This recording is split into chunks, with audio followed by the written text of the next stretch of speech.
तो hello my dear students, कैसे हो आप सब और कैसी चल रही है आप सभी के बोर्ड एग्जाम की तैयारी। आई होप कि आप सभी बहुत अच्छे होंगे और अपने बोर्ड एग्जाम की तैयारी भी बहुत ही शानदार तरीके से कर रहे होंगे।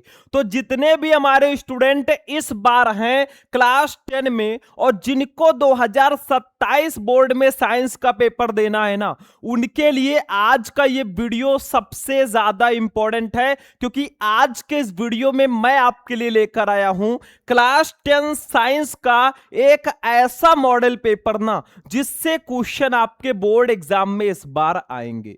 ये साइंस का एक गेस पेपर है, यानी कि इसमें मैंने उन्हीं क्वेश्चंस को लिया है ना जो बहुत ज्यादा इंपॉर्टेंट हैं आपके बोर्ड एग्जाम के लिए। तो अगर आपका भी टारगेट है भैया कि इस बार हम टॉपर स्टूडेंट की तरह 70 में 70 बोर्ड एग्जाम में करके आएंगे, तो ये क्लास आप शुरू से लेकर लास्ट तक देख लेना। देखो, जब आपको पेपर मिलेगा ना, जब आप एग्जाम हॉल में जाओगे तो आपके सामने जो है जब साइंस का पेपर आएगा, सबसे पहले यहां पे अपना रोल नंबर और नाम डाल देना। 2027 साइंस का ये मॉडल पेपर है। इस साइड में आपको दिया जाएगा पेपर कोड। जब आप कॉपी में अपना डिटेल फिल करोगे ना, तब पेपर कोड भी उसमें लिखना होगा और पूरे 70 नंबर का पेपर होगा। समय आपको 3 घंटे 15 मिनट भैया दिए जाएंगे। इस पेपर को कोई ऐसा वैसा पेपर समझकर मत मिस कर देना, क्योंकि हर साल मैं ऐसे ही गेस पेपर बच्चों को देता हूं और लाखों बच्चे बहुत अच्छा नंबर लेकर आते हैं। इस बार आपकी बारी है, पूरा पेपर ध्यान से देख लेना। इसका पीडीएफ भी मैं आपको दूंगा, कहां मिलेगा अभी मैं बताऊंगा, ठीक है। तो चलिए स्टार्ट करते हैं। फटाफट वीडियो को लाइक कर दो भैया। सबसे पहले निर्देश दिया गया है कि 15 मिनट आप सभी को क्वेश्चन पेपर पढ़ना है। सबसे पहले 15 मिनट आप क्वेश्चन पेपर को पढ़िए। देखो, 3 से 4 दिन बैठ करना, मैंने साइंस के प्रीवियस ईयर पेपर, बुक और क्वेश्चन बैंक सबको देखकर मैंने एक गेस पेपर तैयार किया है भाई। 4 से 5 दिन की मेहनत लगी है। अगर मैं इतना मेहनत आप सभी के लिए कर सकता हूं, तो क्या आप अपने मम्मी पापा के सपनों को पूरा करने के लिए इस क्लास को ध्यान से देख नहीं सकते? क्योंकि बहुत इंपॉर्टेंट क्लास है। उसके बाद में देखिए भैया, सबसे पहले आपको 20 ऑब्जेक्टिव क्वेश्चन दिए जाते हैं, ये तो पता ही है आपको, ठीक है। आपके 10th में देखो, ये प्रश्न पत्र 2 खंडों यानी कि खंड आ तथा खंड बा में विभाजित है। खंड आ में प्रश्न बहुविकल्पीय प्रश्न है, जिसमें 4 उत्तर विकल्प दिए गए हैं। सही विकल्प चुनकर ओएमआर सीट उत्तर पत्रक में भरिए। खंड बा में वर्णनात्मक प्रश्न है, मतलब आपको खंड आ में 20 बहुविकल्पीय प्रश्न दिए जाएंगे, उसका सही आंसर आपको ओएमआर सीट पे भरना है, ठीक है। और खंड बा जो है वो वर्णनात्मक प्रश्न होगा, ठीक, 50 नंबर का। देखो, प्रत्येक खंड 3 उपखंडों यानी कि का, खा और गा में विभाजित है और प्रत्येक खंड में 3 उपखंड होगा। क्यों? क्योंकि आपके साइंस में फिजिक्स भी है, केमिस्ट्री भी है, बायोलॉजी भी है, ठीक है। तो उपखंड में भी ये डिवाइड होगा। सभी प्रश्न आपको अनिवार्य है, प्रत्येक खंड के सभी प्रश्न एक साथ करना आवश्यक है। प्रत्येक खंड नए पृष्ठों से आपको प्रारंभ करना है। प्रश्नों के निर्धारित अंक उनके सम्मुख दिए गए हैं। आवश्यकता अनुसार अपने उत्तरों की पुष्टि स्वच्छ एवं नामांकित रेखा चित्रों एवं रासायनिक समीकरणों द्वारा कीजिए। भाई, फिजिक्स में कहीं आपको फिगर बनाना पड़ सकता है, बायोलॉजी में भी फिगर आता है, केमिस्ट्री में रिएक्शन आता है, तो जहां पर जो होगा वो आपको ध्यान से बनाना है या समझाना है, ठीक है। यहां से हमारा पेपर बच्चों स्टार्ट होता है। बहुत ध्यान से समझना। जो बच्चे सोचते हैं ना सर जी साइंस हमें थोड़ा टफ लग रहा है, उसको भी हम इजी बनाएंगे, बस आप साथ में बने रहो, ध्यान से क्लास देख लोगे, सब समझ में आ जाएगा, ठीक है। बस आपका कंसंट्रेशन जो है ना टॉपिक पे होना चाहिए। देखो, खंड आ जो है बच्चों बहुविकल्पीय प्रश्न होगा 20 नंबर का, मतलब पेपर 2 खंड में डिवाइड होगा, खंड आ और खंड बा। खंड आ जो होगा 20 नंबर का बहुविकल्पीय प्रश्न होगा, खंड बा जो होगा 50 नंबर का वर्णनात्मक प्रश्न होगा। बहुत ध्यान से समझना, ठीक है। अब देखो, खंड में आपके ना 3 उपखंड होंगे। सबसे पहले उपखंड का होगा, जिसमें फिजिक्स के 7 बहुविकल्पीय प्रश्न होंगे, मतलब फिजिक्स से बहुविकल्पीय प्रश्न 7 पूछे जाते हैं, केमिस्ट्री से 6 पूछे जाते हैं और बायोलॉजी से भी 7 ऑब्जेक्टिव क्वेश्चन आते हैं, यानी कि 7 6 13 7 20 नंबर के ऑब्जेक्टिव क्वेश्चन आते हैं। देखो, फर्स्ट वाला क्वेश्चन क्या है फिजिक्स का, ध्यान से समझना। प्रतिरोधों के समांतर क्रम संयोजन में समान रहता है, यानी कि प्रतिरोधों के समांतर क्रम संयोजन में क्या समान रहता है। आप लोगों को पता ही है भाई, प्रतिरोधों को जब समांतर क्रम में हम जोड़ते हैं तो 1/r equal to 1/r1 plus 1/r2 plus 1/r3 ऐसे कुछ हम जोड़ते हैं कि नहीं, ये फॉर्मूला आपको पता होगा शायद प्रतिरोध का। लेकिन जब हम प्रतिरोधों को समांतर क्रम में जोड़ेंगे तो क्या ऐसा है जो समान रहता है? धारा, विभवांतर या फिर आवेश या फिर प्रतिरोध। तो भैया जो विभवांतर होता है V ना, वो हमेशा समान रहता है। प्रतिरोधों के समांतर क्रम में, समांतर क्रम संयोजन में जो विभवांतर है, जो विभव है, वो समान रहता है, यानी कि विभवांतर समान रहता है। समझ में आ गया? चलो भैया अगला क्वेश्चन देख लो, दूसरा वाला क्या है, ध्यान से समझना। कांच का अपवर्तनांक अधिकतम होता है। बताओ कांच का अपवर्तनांक जो है वो किसके लिए अधिकतम होता है? किस रंग के लिए? लाल रंग के लिए, हरे रंग के लिए, बैगनी रंग के लिए या पीले रंग के लिए? भाई बैगनी रंग के लिए, वायलट जो बैगनी रंग होता है ना, उसके लिए कांच का अपवर्तनांक जो है अधिकतम होता है। ये सब क्वेश्चन क्या करना है, बस ध्यान से देख लो, सब समझ में आ जाएगा।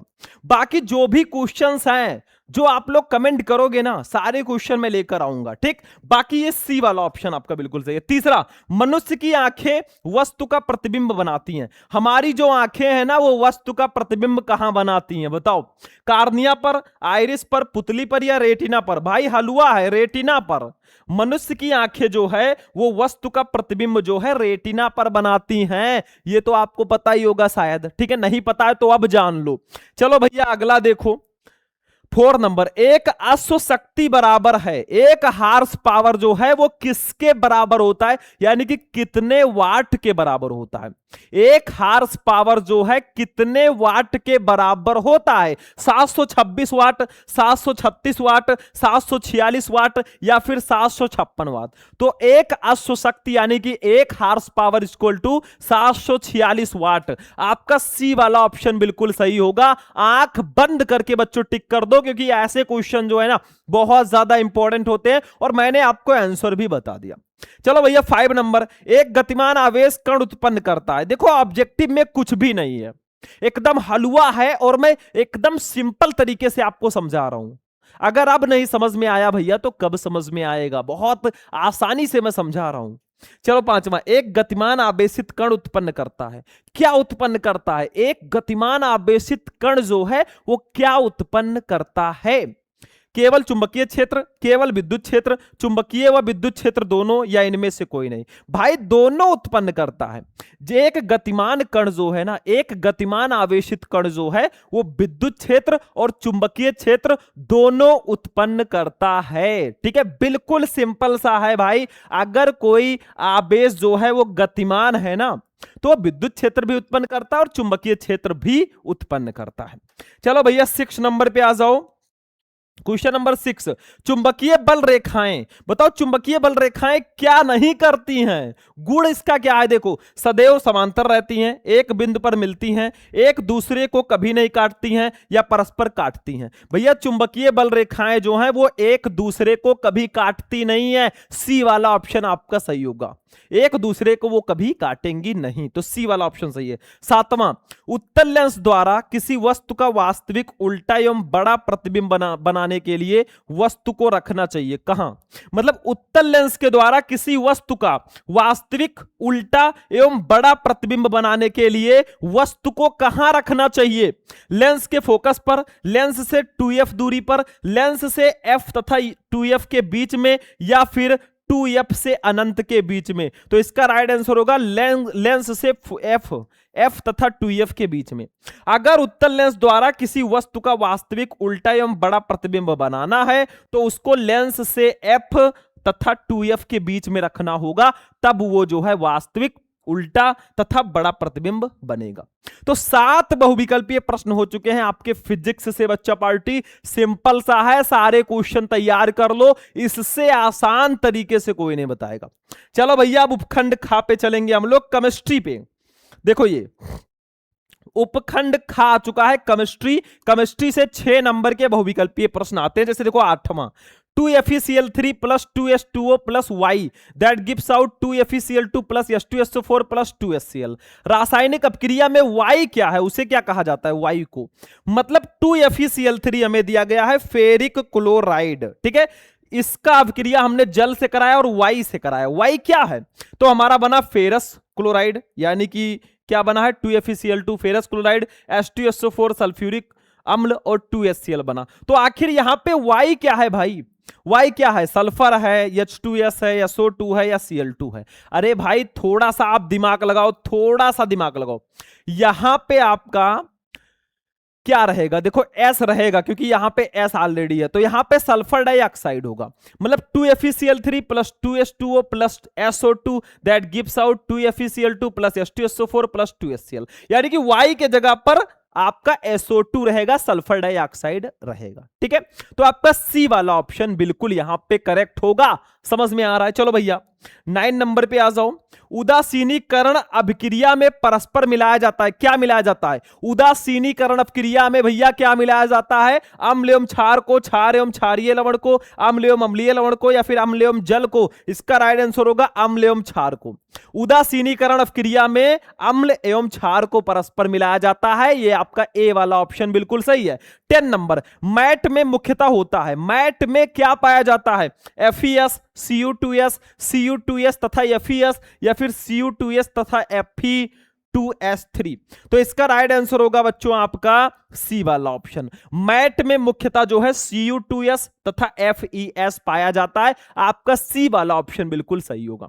समझ में आ रहा है भाई, या मैं ऐसे बस चिल्ला रहा हूं? देखो मैं आपके लिए ही मेहनत कर रहा हूं। ये जो मैं बोल रहा हूं इतनी तेज तेज से ना, कोई नहीं चाहता कि अपनी एनर्जी लॉस करे, लेकिन हम आपके लिए मेहनत कर रहे हैं ताकि आप लोग बहुत अच्छा नंबर लेकर आए।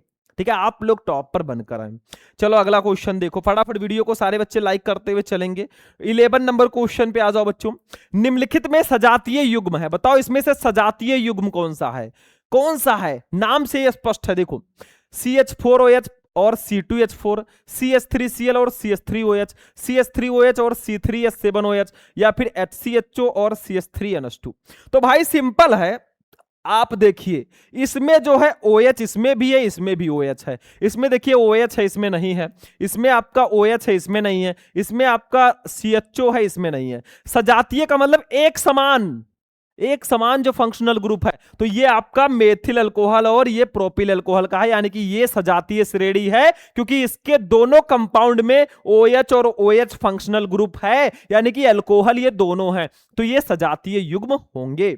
ठीक है, क्योंकि दोनों सेम ही है भाई, इनका फंक्शनल ग्रुप जो है, क्रियात्मक समूह सेम ही है।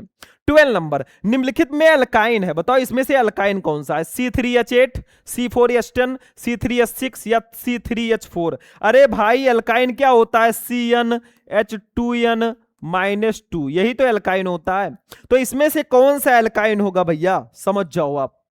देखो C के जगह पर हम क्या रख देते हैं? 3 पहले रख के देखते हैं क्योंकि 3 है, तो C3H 2 का 3 से गुणा होगा, यहां पे भी n के जगह पर 3 रखेंगे तो 6 हो जाएगा, -2 हो जाएगा, यानी कि C3H4 आपका आ जाएगा। कहीं C3H4 है? C3H4, C3H4 एल्काइन कौन सा है भैया? ठीक है, इन सब में से बताइए एल्काइन कौन सा है? तो यहां पे देखो C3H4 है, तो भाई ये देखो एल्काइन का फॉर्मूला होता है CnH2n -2। अब C के जगह पर 3 रखा तो C3H6, 2 का 3 से गुणा होगा, 6 - 2 C3H4, यानी कि ये D वाला आपका एल्काइन है। सिंपल सा तो है, तो ये डी वाला ऑप्शन आपका बिल्कुल सही है।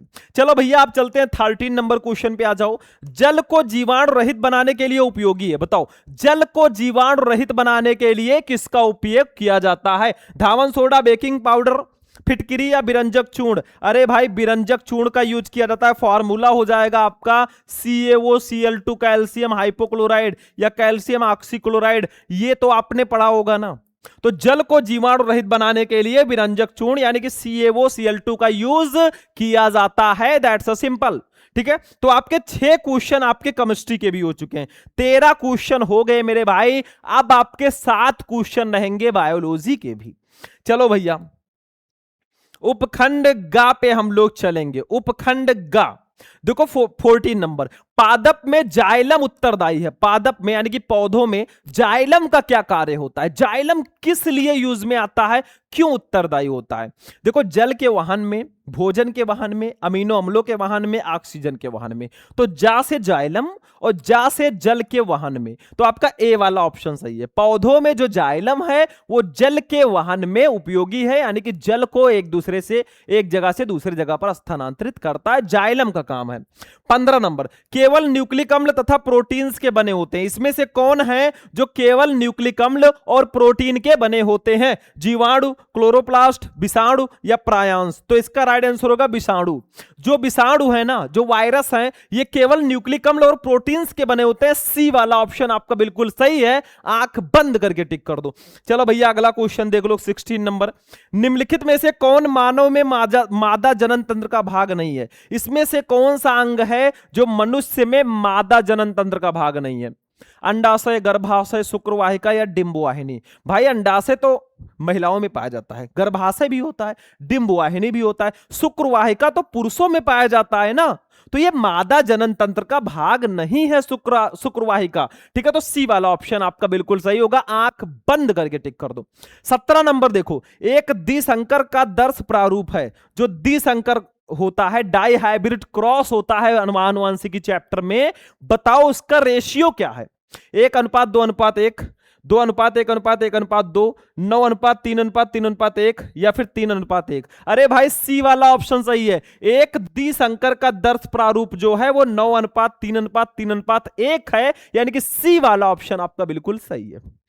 चल भाई 18 नंबर पे आ जाओ, फटाफट क्वेश्चन देखो। अभी तो मापी है मुट्ठी भर जमी हमने, अभी तो पूरा आसमान बाकी है। 18 नंबर, गुणसूत्र किस पदार्थ के बने होते हैं? बताओ गुणसूत्र जो है किस पदार्थ के बने होते हैं? हमारे अंदर कितने गुणसूत्र होते हैं मनुष्यों के अंदर, पता है? 46 गुणसूत्र। ठीक है, जोड़ी में बात करें तो 23 जोड़ी, 23 पेयर्स क्रोमोसोम हमारे अंदर होते हैं बच्चा पार्टी। ठीक है, तो बताओ गुणसूत्र किसके बने होते हैं? प्रोटीन, आरएनए, डीएनए या डीएनए और प्रोटीन? तो इसका राइट आंसर हो जाएगा बच्चों डीएनए और प्रोटीन के।